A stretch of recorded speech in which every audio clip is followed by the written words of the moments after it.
Le dépotoir d'Ottawa approche sa capacité maximale. La ville a déjà pris des mesures pour prolonger sa durée de vie, mais d'ici 2048, les camions ne pourront plus y déverser les déchets des citoyens d'Ottawa. Deux solutions sont envisagées, un nouveau dépotoir ou la construction d'un incinérateur. Que ce soit un site d'enfouissement, que ce soit un incinérateur ou une autre technologie connexe, peut prendre de 10 à 15 ans au niveau du début à la fin du processus. Donc, on ne peut pas attendre indéfiniment. Des équipes de la ville étudient déjà des scénarios possibles qui seront présentés au conseil municipal. Donc construire un incinérateur comme celui de Clarington, près de Toronto, en opération depuis 2015. L'usine appartient aux municipalités de Durham et de York et est gérée par le constructeur américain Covanta. Autour de l'usine, aucune odeur de déchets. Une trentaine de camions par jour déversent leur chargement et cet employé manipule cette immense pince. Nous recevons les déchets de 7h à 19h, mais l'usine roule 24/7. Il y a toujours un opérateur dans cette chaise qui alimente les cuves.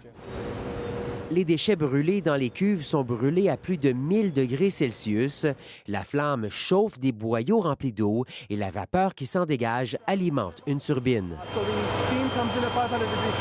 C'est cette technologie qui intéresse à Ottawa et même ailleurs, selon notre guide.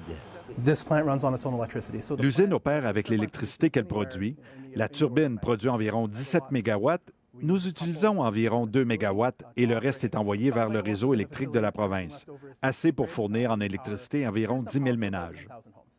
Les émanations voyagent dans un système élaboré de boyaux et de filtres. On injecte du charbon actif pour contrôler les métaux lourds et des matières organiques. On dispose ensuite d'un système de sacs filtrants qui capture toutes les particules et toutes les matières ajoutées pour contrôler ce qu'on appelle les cendres volantes. Des émanations sont tout de même évacuées par la cheminée, mais elles sont largement en deçà des exigences provinciales, selon le directeur des opérations. Les normes de l'Ontario sont donc de 35 et nous émettons entre 0 et 2. Nous sommes largement en deçà des normes provinciales et nous le faisons pour la plupart de nos paramètres. La municipalité régionale de Durham envoie tous ses déchets dans l'incinérateur. C'est un peu plus de 100 000 tonnes par an. Avant l'incinérateur, les déchets étaient envoyés au Michigan. Nos problèmes de déchets ne devraient jamais être le problème d'une autre communauté. C'est pourquoi nous avons mis en place un programme qui nous permet de nous en occuper nous-mêmes et c'est une solution basée ici à Durham. Et des gens de partout au Canada sont vraiment intéressés par notre projet.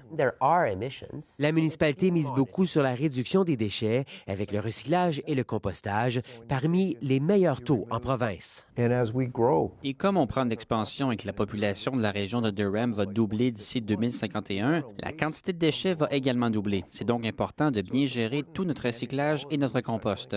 Mais il faut toujours trouver un moyen de traiter ce qu'il reste. Et ici, on utilise notre installation de valorisation énergétique des déchets. Je vois un avenir où nous aurons des usines comme celle-ci partout. Je pense que c'est une excellente solution. Je ne sais pas pourquoi toutes les communautés n'envisagent pas déjà cette solution. Mais les émanations inquiètent des résidents comme Wendy Bracken.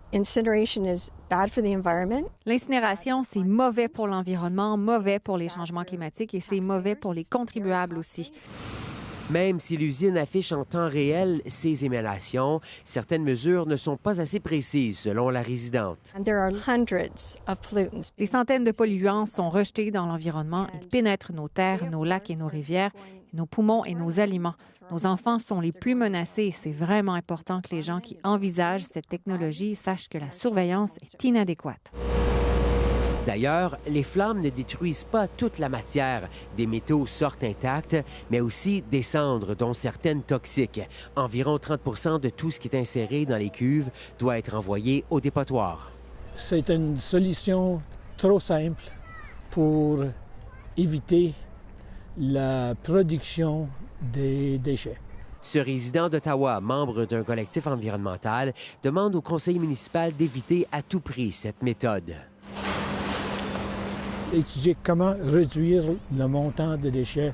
Il faut qu'on pense ensemble, tous ensemble, collaborer pour réduire ce qu'on achète, ce qu'on manufacture. Les élus d'Ottawa doivent obtenir les résultats d'études de faisabilité préliminaires d'ici 2025 et la population sera éventuellement appelée à se prononcer sur le sujet. Ici Frédéric Pepin, Radio-Canada, Ottawa.